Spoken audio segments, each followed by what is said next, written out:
Hi, my name is Kajal and I welcome you all to Castrology. Rakhi का त्योहार बहुत ही धूमधाम से हिंदू धर्म में मनाया जाता है। भाई बहन के प्रेम का प्रतीक है रक्षाबंधन का त्योहार। सभी बहनें चाहती हैं कि मैं अपने भाई को कुछ यूनिक राखी बांधूं, ऐसी राखी जो जिसे देख के वो खुश हो जाए। और बहनें राखी बांधते टाइम अपने भाई की लंबी उम्र की कामना करती हैं, उसके सक्सेसफुल होने के लिए ब्लेसिंग्स देती हैं। तो आज मैं बात करूंगी कुछ ऐसे स्पेशल टिप्स के बारे में जो आप राखी खरीदते हुए फॉलो कीजिए और अपने भाई को ऐसी राखी बांधिए जिससे उसके लिए हमेशा ब्लेसिंग्स ही ब्लेसिंग्स, गुड फॉर्च्यून उसके आगे लिए फ्यूचर में आ जाए। तो उसी के चलते फर्स्ट पॉइंट जो आपको राखी खरीदते हुए ध्यान रखना है वो ये ध्यान रखना है कि आपकी राखी बहुत बड़ी नहीं होनी चाहिए। मैंने मार्केट में देखा है इतनी बड़ी बड़ी राखियाँ अवेलेबल हैं मार्केट में, आप मत खरीदिए। आप मीडियम साइज की राखी खरीदिए जिसके टूटने का डर ना हो या जिसका कुछ भी पार्ट मिस होने का डर ना हो, ऐसी राखी खरीदिए। तो ये आपका फर्स्ट पॉइंट है। सेकंड पॉइंट कि इसी में से जुड़ा हुआ है कि आपकी राखी जब अपने भाई को बांधे आप देखिए कहीं खंडित तो नहीं है, कहीं टूटी हुई तो नहीं है, क्योंकि आप कहीं से आ रही हैं, आप खरीद के लेके आई हैं मार्केट से। अगर बहुत बड़ी राखी है या बहुत फ्रेजाइल है, बहुत डेलिकेट राखी है, तो उसके टूटने का डर रहता है। तो आप बांधते हुए ये ज़रूर ध्यान रखिए कि वो राखी खंडित या टूटी हुई ना हो।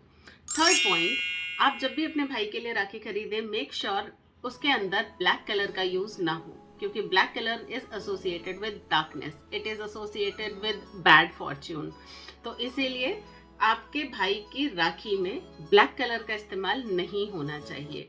फोर्थ पॉइंट, जो राखी हम बांध रहे हैं भाई को, उसका धागा, जो धागा हम बांधेंगे उसकी कलाई पे, it should be in 3 colours, red, yellow and white, क्योंकि यही 3 कलर हमारे त्रिलोकी शक्ति को, 3 गॉड्स को रिप्रेजेंट करता है। रेड ब्रह्मा जी को रिप्रेजेंट करता है, येलो विष्णु जी को रिप्रेजेंट करता है और व्हाइट शिव जी को रिप्रेजेंट करता है। तो ये 3 कलर आपके राखी बांधने वाले धागे में जरूर होने चाहिए। अगर व्हाइट नहीं है तो रेड और येलो तो कंपल्सरी होना ही चाहिए। नेक्स्ट पॉइंट, आपकी राखी में अगर चंदन की लकड़ी का या चंदन की सुगंध का इस्तेमाल हुआ है तो इट इज द बेस्ट, क्योंकि शास्त्रों में भी इस प्रकार के बारे में वर्णन किया गया है कि अगर भाई के लिए हम जो राखी यूज कर रहे हैं उसमें चंदन की लकड़ी का यूज हुआ है तो जैसे जैसे चंदन महकता है वैसे ही आपके भाई की लाइफ भी महकती है, उसके पास गुड फॉर्च्यून आता है, उसके पास अपॉर्चुनिटीज की कमी नहीं रहती और बहुत ज्यादा प्रोग्रेस करता है। तो उसके अंदर चंदन इंक्लूडेड होना चाहिए। ध्यान रखिए कि राखी प्लास्टिक की नहीं होनी चाहिए, बिकॉज प्लास्टिक इज आर्टिफिशियल।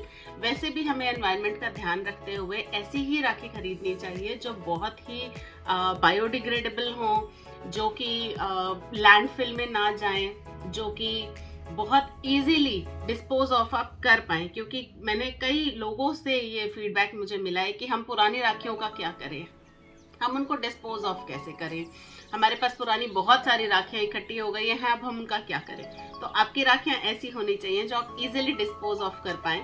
और सबसे easy method to dispose of होता है दो।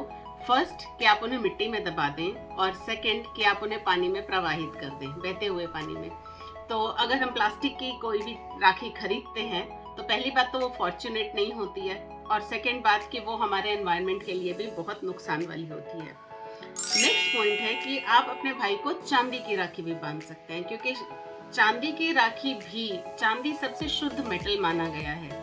तो अगर हम चांदी की राखी अपने भाई को बांधते हैं तो वो भी बहुत ज्यादा गुड ब्लेसिंग्स, बहुत ही गुड फॉर्च्यून लेके और अपॉर्चुनिटीज और प्रॉस्परस बना देगा आपके भाई के लाइफ को।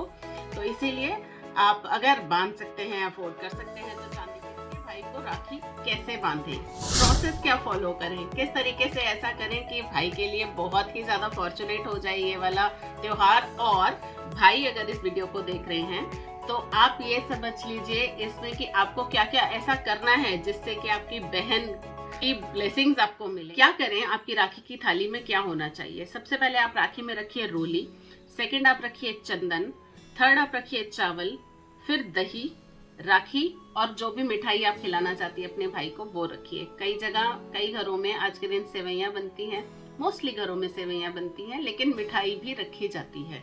तो आप अपनी राखी में रोली, चंदन, चावल, दही, राखी और मिठाई रखिए।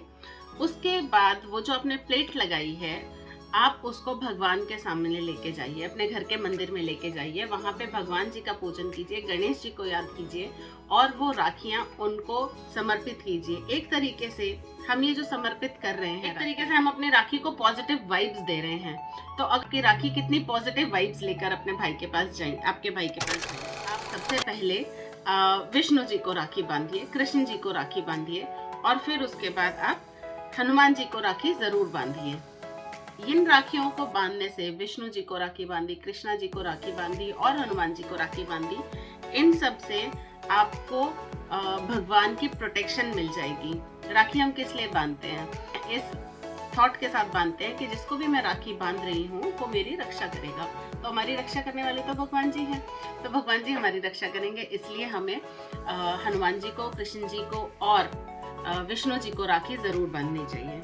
उसके बाद आप आ जाइए अपने भाई के पास। भाई हैं, भाभी हैं, सबको आप ऐसी जगह बिठाइए जैसे उनका फेस ईस्ट फेसिंग हो। मतलब मैं अगर ऐसे बैठी हुई हूँ तो सामने ईस्ट दिशा होनी चाहिए और सामने ईस्ट के साइड पे मेरी बहन खड़ी होगी या आप खड़ी होंगी और फिर वो अपने भाई की तरफ देख रही है। मतलब बहन का फेस वेस्ट फेसिंग होगा, भाई का फेस। सबसे पहले तिलक कीजिए।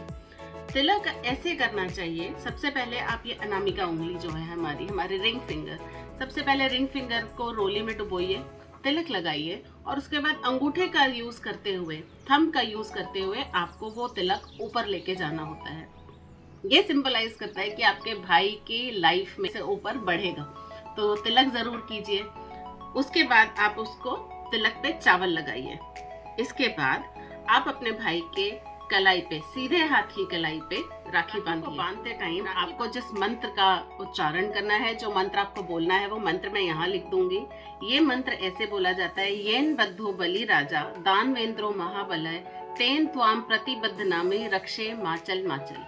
इसका मतलब ये, जिस धागे से महान शक्तिशाली दानवेंद्र राजा बलि को बांधा गया था, उसी शक्तिशाली धागे से मैं तुम्हें बांधता हूँ। बहनें ऐसी कामना कर रही हैं, बहनें ऐसा विश कर रही हैं कि मैं अपने भाई को इसी धागे से बांध रही हूँ। इतना ही स्ट्रॉन्ग है ये मेरा धागा और वो मेरी रक्षा करेगा। ये रक्षा सूत्र, तुम चलायमान ना हो, तुम चलायमान ना हो मतलब तुम स्थिर रहना, तुम स्टेबल रहना, तुम हमेशा प्रेजेंट रहना। इसके बोलने से वो रक्षा सूत्र आपके भाई को आपकी सदैव याद दिलाएगा और आप भाई को अपना वचन भी याद रहे जो आपको पढ़ना चाहिए। उसके बाद अपने भाई को आपने राखी जब बांध दी, उसके बाद आप उसे मिठाई खिलाइए, आप उसे सेवइयाँ खिलाइए। उसके बाद भाई और भाभी आप लोग जो हैं अपनी बहनों का आशीर्वाद लीजिए, उनके चरण छूइए, उनके पैर छूइए, अपने माथे से लगाइए। और बहनें आपको क्या करना है कि आपको अपने भाई को और भाभी को आशीर्वाद देना है। यहाँ पे एज मैटर नहीं करती है। भाई बहनें अगर छोटी हैं तो भी भाई और भाभी उनके पैर छुएंगे, इसमें एज को ही मैटर नहीं करती है। बहन का दर्जा बहुत ऊंचा माना गया है।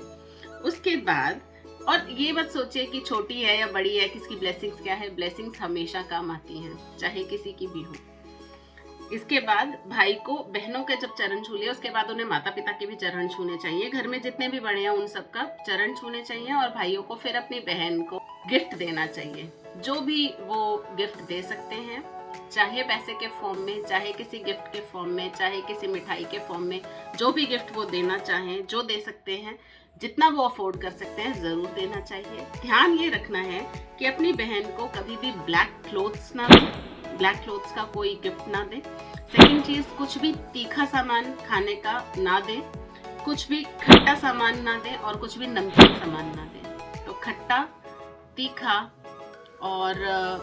तीखा नमकीन सामान नहीं होना चाहिए और अगर क्लोथ्स दे रहे हैं तो उसमें ब्लैक क्लोथ्स नहीं होने चाहिए। इस बात का आप ध्यान रखेंगे। आप सिंपल खाना खाइए अपने घर में, जैसे भी आपका त्योहार मनाया जाता है वैसे मनाइए। आप एक दूसरे के साथ टाइम स्पेंड कीजिए, आप कुछ अपनी पुरानी मेमोरीज को याद कर सकते हैं, आप अपने पुराने दिनों को याद कर सकते हैं। हंसी खुशी अपना त्योहार मनाइए और मैं आपसे मिलूंगी अपने नेक्स्ट वीडियो में। Till then, be logical, avoid superstition, follow कैस्ट्रोलॉजी।